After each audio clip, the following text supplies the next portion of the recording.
Folks, welcome back to Nostalgianomics. What is the one trait that all great investors have in common in any of their respective industries? They're confident. They're confident enough to trust their own research, their own due diligence, and make plays based on their own predictions. They're not subject to all the whims of the masses and the flavor of the weak rhetoric.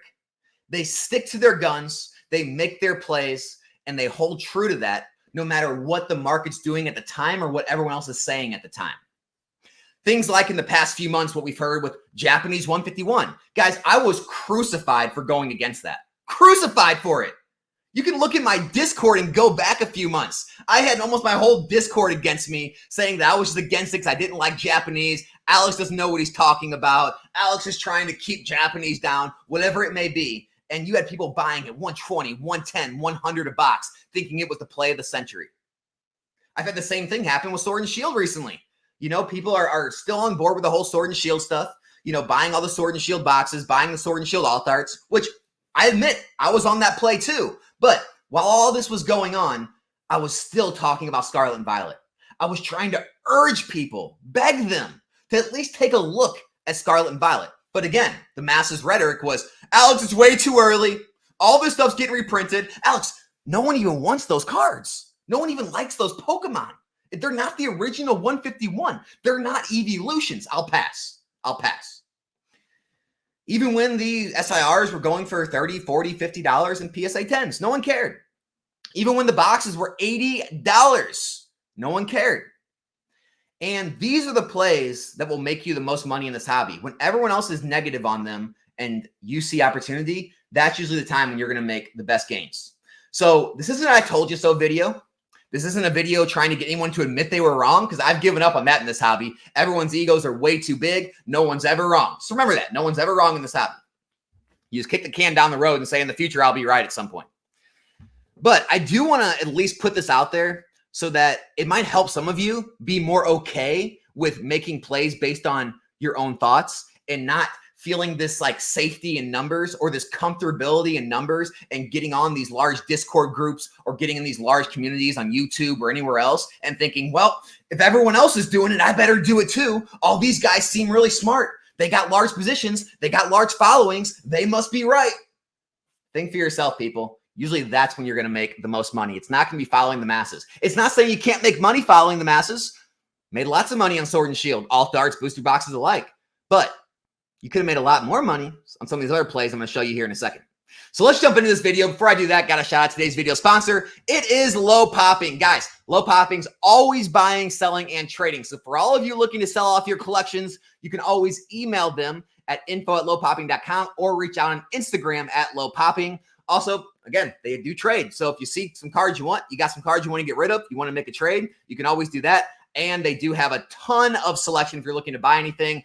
I bought a lot of my alt arts from them. They had great prices. It definitely pays to shop around. A lot of times they have prices better than anywhere else on the market. They have something for everyone. So make sure to check out Low Popping, guys. The link will be in the description and the comment section below. All right. First up, we're going to start with Japanese 151. We already have TikTok shop deals down in the $67.99 range. They're on eBay at $75.99. And this is with shrink wrap. So 151 is already getting down in the 60s and 70s. There's another reprint coming. These are prices that everyone else thought was impossible. No way it's going to get that low. If it gets that low, I'm going to buy out all of them. Why aren't people buying out all of them? Why are prices continuing to drop? Why are people in my own Discord saying, I'll let as many go as you want at $65 now, right? This was a play that was seen as a guarantee a few months ago, but everyone forgets very quickly in this hobby.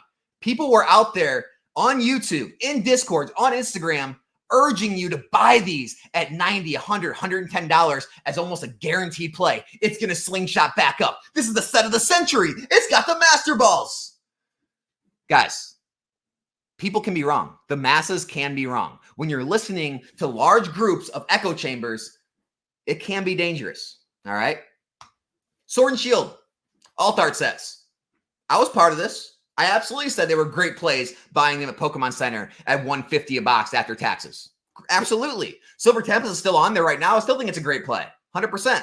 Brilliant Stars, right? You could have got it for $150 with taxes on Pokemon Center. Now it's up to almost $200. That's about a 30% gain. Astral Radiance in the past 3 months, it was, 130s, 140s. Now it's up in the 180s, about a 35% gain, right? Lost Origin, one of the bigger gainers. Could have got it on Pokemon Center, about 3 months ago for about 150. Now it's going for over $200, about 215. What is that? 45% gain? Not too shabby. Chilling Reign, Fusion Strike have done even better. They were both in the 150s as well 3-6 months ago, and now they're both, 50, 60% up even, okay? So yes, you could have done very well. You are doing very well in Sword and Shield sets. But that entire time, I was, again, being crucified for even mentioning buying Scarlet and Violet era over Sword and Shield. People say, Alex, you're crazy. We got time. I'm not listening to you. You're off your rocker. Paldea evolved. Cases are now selling in the 800s. Black Friday. You had stores like my own local card shop, the Collector Store, $4.80 a case. I think Forge and Fire, I think Safari Zone. There were multiple large sellers that had these for $80 a box, $4.80 a case. On the open market on eBay, I believe they were down in the low 500s, like $500, $510, $80s, $85, maybe $86, $78, $88 a box, right? You could have made 60% on your money in that amount of time. In the past 4, 5, 6 months, you could have made 60% on your money.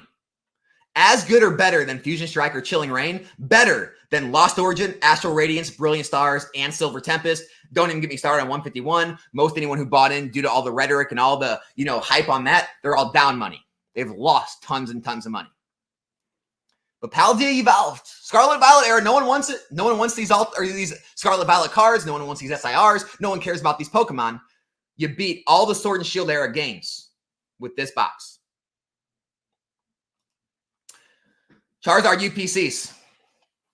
Charizard UPCs. When I made a video about them, they were in the 80s. I left links. $80, $85 a Charizard UPC on the open market on eBay. I left links to them. People still didn't want them. Alex, they're way overprinted. No one's ever going to want these. Everyone's got hundreds of them. They're never going to rise in value. Going in the 160s, large sales at 180s. They're selling the 160s, 170s, though. That's what they're selling. Now, for just some receipts, here's one of the videos I made 5 months ago urging people about Paldea Evolved and Scarlet and Violet era. Here's the video I made with all the Charizard UPCs in the background, talking about Charizard UPCs back in October. October. What was that? 7, 8 months ago? It was in the 80s. You could have doubled your money in 7 to 8 months, but nobody wanted those.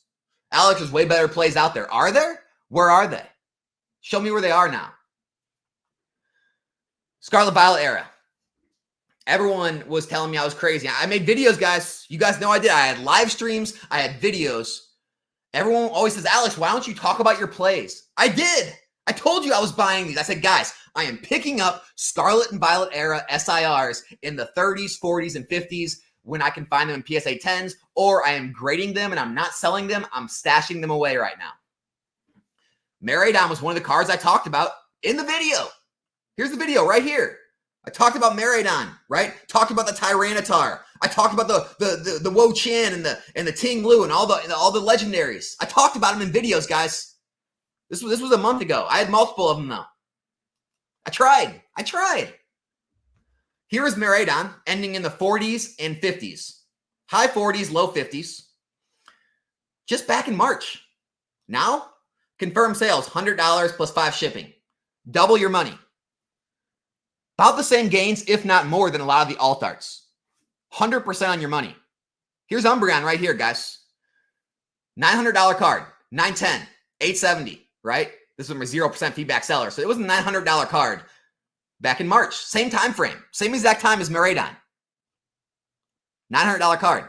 Now you guys know the story. It's selling for $1,400, $1,500. Do the math. That's only about 60%. Maraudon has already jumped 100%. 90 to 100%. Same time frame. I tried. Chien Pao, same thing, in the 50s. In the 50s back in March. We have sales 90, 93 plus shipping. The lowest one on the market now is $156. You have one in Australia in like the 130s, 140. And then you have one at auction from Z&G Emporium. This one's Japanese. That's it, guys. That's all of them on the market. There's 5 left to buy it now on the market. 6 left. Australia, United Kingdom, a couple. There's 4 left in the US. There's one at auction. urging people to buy it in the 50s. Nah, Alex, we got time. We got time. All of them, the starters, Skeledirge, same thing. There's like, what, 7 left in the entire market. 125, lowest buy it now, one at auction. Wo-Chien, right? Same thing. There's barely any left. One a little cheaper, Netherlands, then it's up to $95, $100. Guys, all these cards, they were available. I was buying them. $30, $40, $50 cards. All over the place. No one wanted them. Meowscarada, same thing. It's taking a little longer, but it's up to 80. Again, $40, $50 card. What more do you want, guys? What more do you have to see? The moves are made, right, when no one else is looking. The biggest moves in this hobby are made when not everyone's looking at it. And then by the time everyone jumps on board and those prices rise and people call them buyouts and market manipulation, that's not what it is. It's all the masses all moving like sheep, like a big herd to the new thing. So it's not manipulation. It's just a lot of people all wanting the same thing at the same time, and there not being enough supply to go around, so the prices rise, right? And that's what happens. When you get in on these plays early, you take advantage of all those rises. When you get in on Paldea Evolved at $80 a box when no one else wants it, you can take advantage of 60+% gains in the matter of months.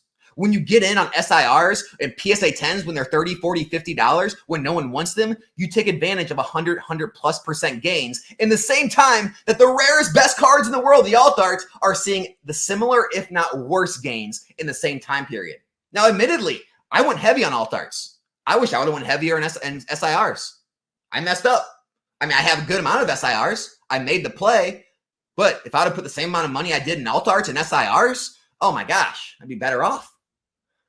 Same thing with Paldea Evolved. I was buying Sword and Shield boxes, right? I was buying Astral Radiance and Brilliant Stars. Didn't do near as well as I would have if I would have put it into Paldea Evolved or Charizard UPCs.